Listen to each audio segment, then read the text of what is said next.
नवी मुंबई में चल रहे प्रॉपर्टी एग्जीबिशन के चौथे दिन का माहौल बेहद खास रहा, खासकर डीडीएसआर के पवेलियन के लिए। इस मौके पर हमारी टीम ने डीडीएसआर के प्रतिनिधि राहुल हजारे से खास बातचीत की। उन्होंने बताया कि इस बार का प्रॉपर्टी एग्जीबिशन उनके लिए बेहद सफल रहा। उनके पवेलियन में करीब 4 से 5 हजार लोग आए और उनके प्रोजेक्ट्स में गहरी दिलचस्पी दिखाई।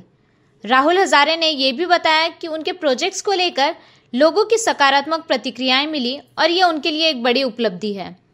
इस 23वें प्रॉपर्टी एग्जीबिशन ने न सिर्फ ग्राहकों को जोड़ने का अवसर दिया, बल्कि उनके ब्रांड की विश्वसनीयता भी बढ़ाई। आइए सुनते हैं राहुल हजारे की जुबानी इस एग्जीबिशन का उनका अनुभव। नमस्कार, सर्वप्रथम तुमच्या पत्रकारांचा आभारी आहे। तुम्ही आम्हाला 4 दिवस कव्हरेज केलं। आमच्या सर्व मूवमेंट तुम्ही तुमच्या कॅमेऱ्यामध्ये कैद केलेले आहेत आणि तो तुम्ही लोकांपर्यंत चांगल्या प्रकारे मांडता। तर तुमच्या सगळ्यांचं आभारी आहे। सगळ्यांचा आभार मानून तुम्ही जसं विचारलं की किती प्रॉफिट झाला, इथे कोणताही बिल्डर प्रॉफिटसाठी येत नाही, त्यांच्या स्वतःचा शिक्का मोरपत करण्यासाठी इथं प्रत्येक बिल्डर येत असतो। कारण की तुम्ही मार्केटमध्ये जे काम करता वर्षभर त्याची पोचपावती हे एक्सपोमध्ये दिली जाते।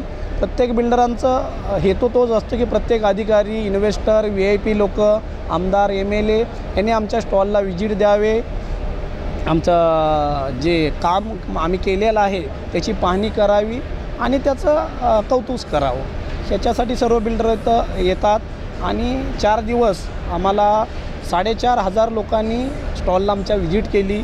त्यासाठी सगळ्यात प्रथम आम्हाला अभिमान वाटतो की एवढ्या लोकांचा विश्वास DDSR ग्रुपवरती आहे आणि बुकिंग 25 ते 30 बुकिंग झाल्या, म्हणजे चांगल्या प्रकारे बिझनेस एक्सपोमध्ये झाला। त्यामुळे अति सुंदर एक्सपो झाला आणि BNM नवी मुंबई आणि BNM रायगड यांचंही आभारी आहे की त्यांनी निर्णय घेऊन दोन्ही वेगवेगळ्या ठिकाणी घेतल्यामुळे बिल्डरांना फायनान्शियली इश्यू होत होता की एका महिन्याच्या अंतरावर जे तुम्ही घेत होता, अति सुंदर निर्णय घेतला एका ठिकाणी आणि मध्य सेंटरला घेतला। त्याच्यामुळे ग्राहकांनाही आणि बिल्डरांना पण दोन्ही गोष्टी एकत्र आल्यामुळे चांगला प्रतिसाद मिळाला। सर, कौतुक त्यांच्या म्हणण्याप्रमाणे कौतुक केलं बरोबर आहे, परंतु आम्ही कौतुकासाठी नाही पण लोकांच्या स्वप्नातलं घर पूर्ण करण्यासाठी DDSR ग्रुप काम करत आहे कंटिन्यू।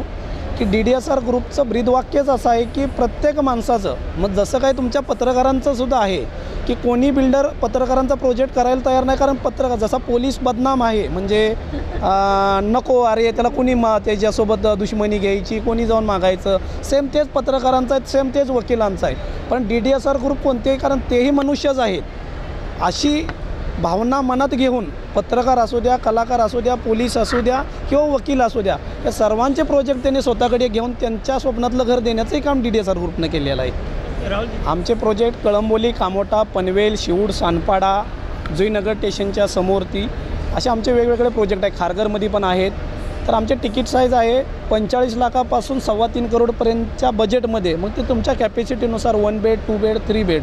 मध्यम वर्गाचा आमचा कळंबोली, कामोठा, पनवेल, खांदा कॉलनी ह्या भागामध्ये मध्यम वर्गीयांसाठी प्रोजेक्ट आहेत माझ्याकडे। आणि हायर असेल तर आमच्याकडे खारघर, शिवूड, सानपाडा आणि नेरूळ या भागामध्ये आमचे बिग प्रोजेक्ट ओपन केलेले आहेत। तिथे आमचे 2 बेड 1.28 पासून 3.25 करोडपर्यंतच्या बजेटवाली फ्लॅट आहेत आमच्याकडे। तसं सांगायला गेलं तर आमचा मराठी माणूस हा नोकरीसाठीच, मुंबई शहर असो किंवा गावी, हा नोकरीसाठीच येतो, हा उद्योगधंद्यासाठी येत नाही। आणि आमच्या भागामध्ये लहानपणापासूनच गोल्ड लाईनचा व्यापारी आमच्या तालुक्यामध्ये सर्वात जास्त आहे। त्यामुळे आमच्यामध्ये थोडा बिझनेस वर्ग जास्त आहे। नोकरी हे जसं तुमच्या आईवडिलांची इच्छा असेल, सेम माझ्याही आईवडिलांची इच्छा नोकरी होती, म्हणून मी ही नोकरी निवडली। पोलीस खात्यात गेलो, परंतु मला असं नोकरीत बसल्यानंतर की आमच्या प्रत्येक पोलिसांचा फ्लॅट नसायचा, प्रत्येकजण ह्या बिल्डरकडे जावा, मग फसवणूक झाली, हे झाली। मग आम्ही पहिला प्रोजेक्ट करंजड्यामध्ये चालू केला आणि 100% पोलिसांनीच बुकिंग केली आणि तो सक्सेस झाला। माझा सक्सेसचा सगळ्यात मोठा कारणीभूत हा पोलीस आहे आणि आजही पोलिसांचा विश्वास हा DDSR ग्रुपवर सर्वात जास्त आहे। पोलीसवाल्यांना DDSR ग्रुप हे स्वतःचं डेव्हलपर असल्यागत वाटतो आणि तो हक्काने DDSR ग्रुपमध्ये येऊन सांगतो की माझा आहे आणि मला एवढ्याच किमतीत पाहिजे, असं म्हणजे ते म्हणतात ना, भावाला भाव कसा बोलून जातो, त्या प्रकारे पोलीस डिपार्टमेंट आजही DDSR ग्रुपकडे हक्काने घर घ्यायला येतं। नवी मुंबई के प्रॉपर्टी एग्जीबिशन ने एक बार फिर साबित कर दिया है कि ये रियल एस्टेट सेक्टर के लिए एक बड़ा मंच है। DDSR जैसे ब्रांड्स ने इस मौके का भरपूर लाभ उठाया और ग्राहकों के साथ मजबूत संबंध बनाए। आगे देखते हैं ये एग्जीबिशन और क्या क्या नए आयाम लेकर आता है। कैमरा पर्सन मुन्ना के साथ शाहिद खान, नेरुल, नवी मुंबई।